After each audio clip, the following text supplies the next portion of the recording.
just the marketing itself as a whole costs lots and lots of money. You as a person cannot sell your house and market your house like a real estate agent. Even if you can get an agent to put your house on the MLS, and that can go to Zillow and Realtor.com, that doesn't do the job, right? That's a very small amount, because of the amount of retargeting, the amount of leads an agent has, the amount of database that we have that we can get out to. And that's not even just our single database. That's agents that we know across the nation, the state, the county, so many other databases that we have access to that we can get out to way more people way more faster, number one. So just lead gen, marketing, videographer, branding, getting your house out there. Number two, understanding the staging, the remodel, the whole entire way to make your house look and appeal to the masses, right? Not what everybody wants is what they're going to get, right? You have to appeal to 100% of the masses. 100% that takes time, skill, and then also at the end of the day, need to make sure you have an expert team that backs up your agent. Like me, I don't do all that myself. We have a stager, we have contractors, we have everybody to come out to help out with vendors to get the job done. Let's talk about the contract and the 12 pages of it and 180 different ways you can negotiate in the contract. Having an expert understand the ins and outs of the contract and what can and cannot be done is extremely valuable. And let's talk about the biggest one outside of that, because that's probably the biggest one really in my mind, because if you don't know how to negotiate the contract in general, then you're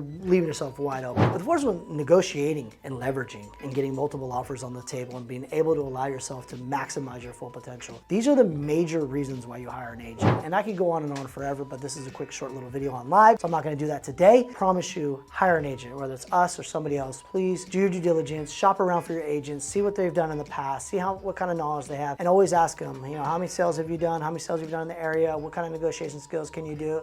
Show me examples of how you've been able to do things. Show me your marketing. Show me who your team is that supports you. Because if they don't have a team that supports them, they say, no, I do it all myself. Run for the hills. It is impossible to do A+ job and do it all yourself. As always, I'll bring the facts. I'll bring the data. You just got to bring the decision.